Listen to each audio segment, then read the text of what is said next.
எல்லாருக்கும் வணக்கங்க. இப்போ ஒரு நியூஸ் வந்திருக்கு. அது என்னங்கிறத பார்க்கலாம். வாங்க வீடியோக்குள்ளே போவோம். 25 வயசு ஒரு ஆள் வந்து பங்களாதேஷி வந்து இன்டர்நேஷ்னல் ஏர்போர்ட்டில் வந்து பிடிச்சிருக்காங்க.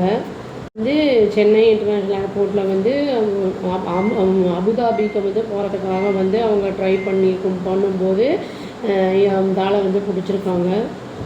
வந்து ஃபேக் இந்தியன் பாஸ்போர்ட்டை வச்சுட்டு வந்து அபுதாபி போகலாம் அப்படிங்கிற மாதிரி வந்து அந்த பங்களாதேஷி ஆள் வந்து பண்ணியிருக்கான் இந்த வேலையை.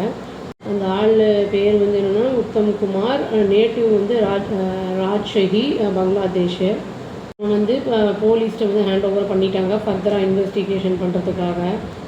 ஏர்போர்ட் அஃபீஷியல்ஸ் வந்து என்ன பண்ணியிருக்காங்கன்னா உத்தம் குமாரை வந்து ஸ்டாப் பண்ணியிருக்காங்க. ஏன்னா வந்து செக்யூரிட்டி செக்கப்போ அதில் வந்து அவங்களுடைய அந்த ஆக்சென்ட் பேசுகிறது வந்து இந்தியன்ஸ் சிட்டிசன் மாதிரி இல்லை அப்படிங்கிற மாதிரி அவங்களுக்கு இருந்திருக்கு.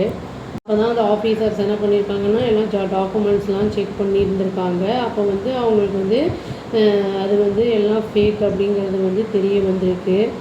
பாஸ்போர்ட்டை வந்து ரெடி பண்ணுறதுக்கே வந்து ஃபேக்கான அந்த ஆதாரு, பேனு எல்லாத்தையும் வச்சுமே தான் அந்த ஆள் பண்ணியிருக்கான் அப்படிங்கிற மாதிரி நியூஸில் சொல்லியிருக்காங்க. இமிக்ரேஷன் டீம் உடனே இமீடியட்டாக என்ன பண்ணியிருக்காங்கன்னா வந்து இன்ஃபார்ம் பண்ணியிருக்காங்க. அதாவது ஃபேக் பாஸ்போர்ட் இன்வெஸ்டிகேஷன் யூனிட் இருக்குல்ல, அதுக்கு வந்து இன்ஃபார்ம் பண்ணியிருக்காங்க. சென்ட்ரல் க்ரைம் பிரான்ச் அந்த சென்னைக்கு இன்வெஸ்டிகேஷன் வந்து பண்ணும்போது வந்து கேட்டிருக்காங்க குமார்கிட்ட. அந்த குமார் என்ன சொல்லியிருக்காங்கன்னா இந்தியாவுக்கு வந்து நான் இல்லீகலாக தான் என்டர் ஆனேன் அப்படின்னு வந்து சொல்லியிருக்கான். 2015 நான் என்டர் ஆனேன். நாங்கள் வந்து வெஸ்ட் பெங்காலில் நான் இருந்தேன், ஒரு சில வருஷங்களாக இருந்தேன் அப்படின்னு சொல்லியிருக்கான். அப்புறமா வந்து நான் அங்கேருந்து மூவ் ஆகி சென்னைக்கு வந்தேன், ஃப்ரெண்ட்ஸோடு ஸ்டே பண்ணேன். அப்புறம் வந்து நான் கன்ஸ்ட்ரக்ஷன் ஒர்க்கு கம்பெனியில் இருக்கிற மாதிரி வந்து ஒரு ப்ரிட்டன் பண்ணேன் நான் அப்படின்னு சொல்கிறான். அது அபுதாபி போகிறதுக்கு முன்னாடி நான் ப்ரிட்டன் பண்ணேன் அப்படிங்கிற மாதிரி சொல்லியிருக்கான்.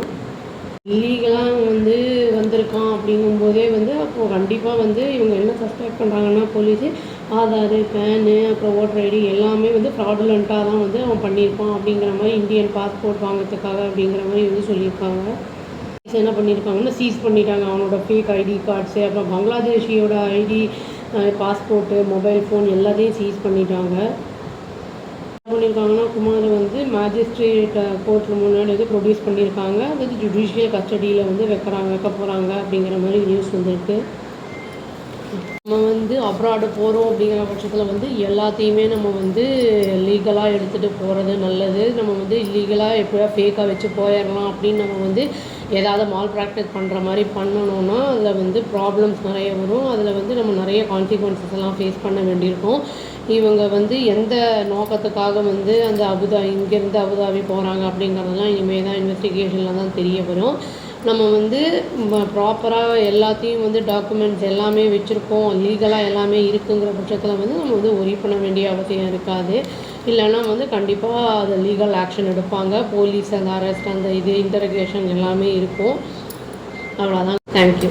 Please do like, share and subscribe our channel and click the all option and tap the bell icon. Thank you.